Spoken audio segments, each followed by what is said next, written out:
Hi, everyone, I'm Kira, and this is my story. Life before the pregnancy was simple and happy. Jack and I would spend evenings talking about our days. He'd share stories about his corporate challenges, and I'd tell him about the school kids' antics. But when I broke the news of the pregnancy, things took a turn I never anticipated.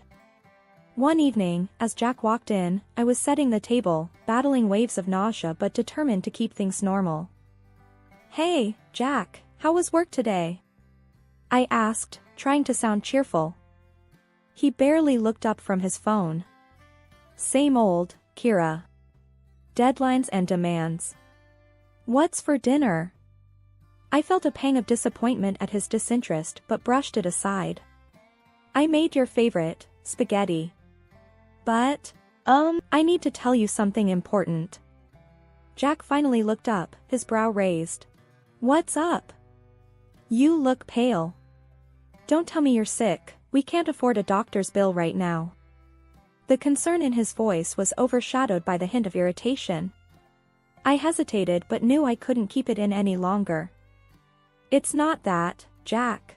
I'm pregnant." For a moment, there was silence. The air felt heavy. Jack's face, usually so full of confidence, went blank. "Pregnant? Are you sure, Kira?" His voice was a mix of surprise and something else I couldn't quite place. "Yes, the tests confirmed it. We're going to have a baby, Jack." I tried to sound excited, hoping my enthusiasm would be contagious. Jack didn't respond. He just stared at the floor, lost in thought. The silence stretched between us, and I felt a cold dread settling in my stomach. This wasn't the reaction I'd hoped for. Finally, he looked up, his eyes hard. "Kira, you know my job's been on the line with all the cutbacks. And now this? How are we supposed to manage with a baby? Have you thought about that?" His words stung. I had imagined joy, hugs, maybe even happy tears. But instead, there was this, a cold, hard dose of reality served by the man I loved. "I know, Jack, it's unexpected.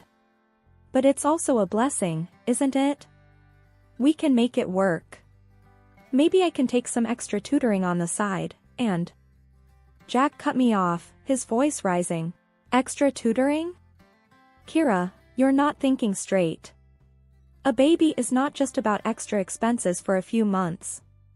It's a lifelong commitment. And with your job, how are you going to manage?" I recoiled at his tone. This wasn't a discussion, it was a confrontation. My attempt to keep peace shattered like glass under the weight of his words. "Jack, please, let's just talk about this calmly. We can make a plan, figure out the finances." But he was already grabbing his coat, his face a mask of frustration and anger. "I need some air. We'll talk about this later, Kira. Or better yet, you figure it out. You're the one who's so happy about this blessing." And with that, he was gone, the door slamming shut behind him. I stood alone in our small kitchen, the untouched spaghetti cooling on the table, a symbol of our suddenly uncertain future. Weeks had passed since I broke the news to Jack, and each day felt like walking on thin ice. I was doing my best, trying to keep up with my teaching job despite the nausea that hit me without warning. But the day came when my body couldn't keep up, and I had to face the inevitable. I was sitting at the kitchen table, the unpaid leave form from the school in front of me, my hands trembling as I waited for Jack to come home. The clock ticked loudly in the quiet room, each second stretching into eternity. The door finally opened, and Jack walked in, his face buried in his phone. He barely glanced at me as he took off his coat. "Jack, we need to talk," I said, my voice barely above a whisper. He sighed, a sound of tired irritation. "What is it now, Kira? I've had a day from hell at work. Can it wait?" I shook my head, feeling the weight of the moment. "It's about my job. I can't keep up, not with the baby and my health. I had to take unpaid leave." The words hung in the air, and I watched as Jack's expression turned from annoyance to disbelief, then to anger. "Unpaid leave? Are you out of your mind, Kira? How in the hell are we supposed to manage without your salary? Did you even think about that before making this brilliant decision? His voice was rising, each word a sharp jab at my already fragile state. I tried to keep calm, to explain the situation. Jack, please understand. I'm not doing this by choice. The doctor said it's crucial for the baby's health. I'm sick all the time, I can't stand up in front of a class without feeling like I'm going to pass out. What was I supposed to do? But my words seemed to fuel his anger even more. You always have an excuse, don't you, Kira? It's always something with you. First, you bring this surprise pregnancy on me, and now this? What's next? Are you going to tell me you can't even take care of the baby once it's here? His words stung like venom, and I felt tears pricking my eyes. This wasn't the Jack I knew, the man I had married. Jack, please, you're not being fair. I'm doing the best I can.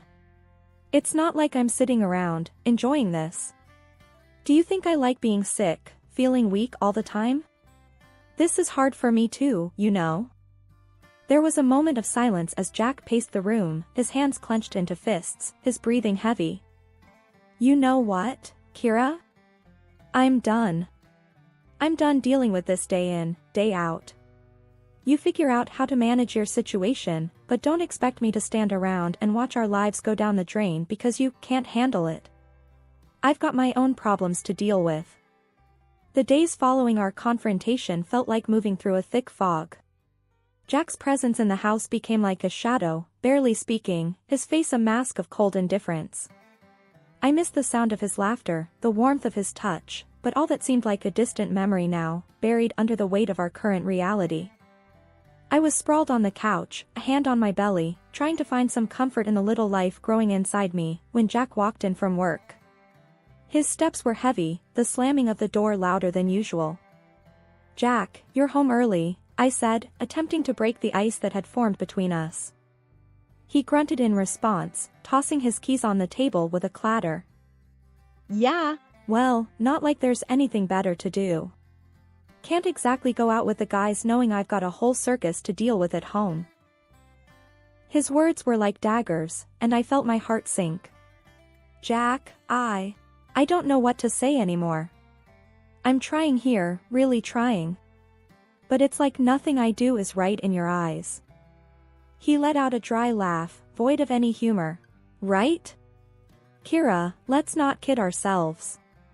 You lying around all day while I bust my ass at work, that's not trying. That's you taking a vacation at my expense. I couldn't believe what I was hearing. This wasn't the man I married. Vacation? You think this is a vacation for me? Being sick all the time, feeling like I'm a burden to you? This is a nightmare, Jack. I wish you could understand. Jack poured himself a drink, his back turned to me. Understand? Oh, I understand all right. I understand that I'm supposed to be the provider, the protector. But what's the point when the person you're supposed to be protecting doesn't even try to help herself? I tried to sit up, fighting the dizziness that came with the movement. Help myself? How, Jack? Tell me, because I'd love to know. I'm carrying our child, dealing with this sickness every day. What more do you want from me? He downed his drink in one go, the glass hitting the table with a thud. I want a partner, Kira. Someone who stands by me, not someone who adds to the load. But you wouldn't understand that, would you? It's always about you and your problems. Tears blurred my vision, the words choking in my throat. Jack, I'm your wife. Your partner.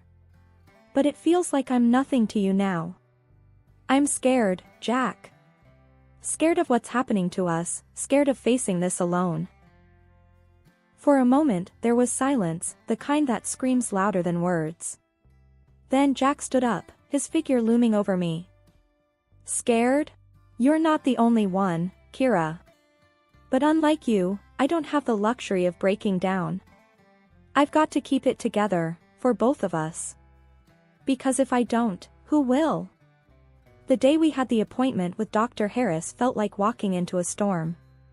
I knew how important it was for Jack to understand what I was going through, but his reluctance hung in the air, heavy and foreboding. As we sat in Dr. Harris's office, the doctor's gaze was kind but serious. I've asked you both here because it's crucial to understand the reality of Kira's condition. Nausea during pregnancy can be debilitating, and it's not uncommon for it to last throughout the pregnancy. Jack shifted uncomfortably in his chair, a skeptical smile on his face. Come on, Doc. Are you telling me this nausea thing is real? I mean, people go to work sick all the time. Kira's just taking it easy, right? Dr. Harris's expression didn't change. Jack, this isn't about taking it easy. Pregnancy can significantly impact a woman's body. It's not something one can simply shrug off. Kira's not pretending. This is a serious medical condition that requires support and understanding, especially from her partner. I could feel Jack's impatience growing, his disbelief a tangible force in the room. Seriously, Doc? So, what, I'm supposed to believe that she can't do a thing because of a little morning sickness? I work hard every day. It's not like I can just call in sick whenever I feel like it. Dr. Harris leaned forward, his voice firm. Jack, this isn't a little morning sickness. This is a condition that is affecting Kira's health and well-being. It's not a matter of toughness or endurance. It's a medical reality, and belittling it won't change the facts. I watched as Jack's smirk faded, replaced by a stubborn set to his jaw. He stood up abruptly, his chair scraping against the floor. This is ridiculous. I don't have time for this. Kira, you're a grown woman. Stop acting like you're the only one who's ever been pregnant. Dr. Harris tried to interject, but Jack was already at the door. I'm sorry, Doc, but I'm not buying it. She's just avoiding work and chores, and now you're telling me to pamper her? That's not happening. And with that, Jack walked out, leaving a heavy silence in his wake. Dr. Harris looked at me, his eyes filled with concern. Kira, I'm sorry. But please know, you're not alone in this. We'll find a way to manage your symptoms and get you the support you need. I nodded, the lump in my throat making it hard to speak. The doctor's office, once a place of reassurance, now felt like the eye of the storm, with the hardest part still to come. The day of the corporate party loomed over us like a dark cloud. I felt a knot in my stomach, knowing that being around so many people, with their perfumes and the food, would be a challenge with my condition. But Jack was insistent. Kira, you have to pull yourself together for this. It's important for my job, for our future, Jack said as he adjusted his tie in front of the mirror. I was sitting on the bed, feeling weak and anxious. Jack, I really don't think I can handle it. The nausea, the smells, it's too much. Can't you go alone this time? Jack turned to me, his expression hard and unyielding. No, Kira. I won't go alone. You need to get over this nonsense and come with me. Everyone's bringing their spouses. What will they think if I show up without you? I tried to reason with him, my voice shaky. It's not nonsense, Jack. You know how bad it's been. I can't control when it hits. What if I get sick at the party? I don't want to embarrass you in front of your colleagues. He let out a harsh laugh, devoid of any real amusement. Embarrass me? Kira, you're already doing that by not going. You think people don't talk? They see you barely leave the house, hear about you not working. Now you want to add to the gossip by making me go to this party alone. The accusation stung, and I felt tears welling up in my eyes. That's not fair, Jack. I'm struggling every day. This isn't about gossip, it's about my health, our baby's health. Jack's face softened for a moment, but the hardness quickly returned. Your health? What about my health, Kira? My career? You think I don't have enough on my plate? Now suck it up, get dressed, and let's go. We're already late. Feeling defeated and scared, I slowly got up and started getting ready. The drive to the party was silent, the tension between us thick enough to cut through. As we walked into the building, the noise and the smells hit me like a wave. My stomach churned, and I felt the color drain from my face. Jack was busy greeting his colleagues, a forced smile plastered on his face. "Jack, I really don't feel good," I whispered, clutching his arm. He looked at me, annoyance flashing in his eyes. "Not now, Kira. Just try to get through the evening. It's important for me." But it was too much. The room started spinning, and I knew I was going to be sick. I tugged at Jack's sleeve, desperation in my voice. "Jack, I need to get out of here. Please." That's when it happened. Jack's grip on my arm tightened, and he pulled me away from the crowd, hissing in my ear. "You just can't help yourself, can you? Always making a scene. Just go, then. Get out of here if you're going to be like this." He dragged me out into the corridor, his grip bruising my arm. I could barely stand, the nausea overwhelming me. "Jack, please, I can't." But he was relentless. With a rough shove, he pushed me towards the exit. "Walk home, Kira. And don't you dare come back until you've learned not to embarrass me like this." Leaning against the cool wall of the hallway, I struggled to catch my breath, the taste of humiliation and nausea bitter in my mouth. The bright lights of the party seemed a world away, and in that moment, I felt utterly alone. But then, the sound of approaching footsteps broke through my daze. "Ma'am, are you all right?" The voice was deep, tinged with genuine concern. I looked up to see an elderly man standing before me, his eyes searching my face for an answer. I tried to muster a response, my words tangled with sobs. I'm not okay. My husband, he just doesn't understand." The man's expression turned stern, yet his voice remained gentle. "What's your husband's name, if you don't mind me asking?" Between shaky breaths, I managed to utter, "Jack. Jack Harrison." A flicker of recognition crossed the man's face, but he quickly masked it with a nod. "I see. And why, may I ask, did he leave you out here all alone?" The concern in his voice was a balm to my frayed nerves.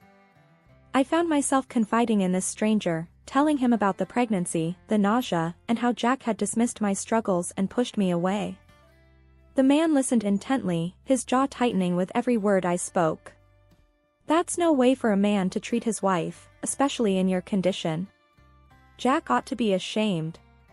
What kind of partner turns his back on his family when they need him most?" His words, spoken with such conviction, stirred something within me, a flicker of hope, a sense of validation I hadn't felt in a long time. I don't know what to do anymore. I feel so lost," I admitted, the weight of my situation pressing down on me. The man placed a gentle hand on my shoulder, his gaze steady and reassuring. "You're not alone.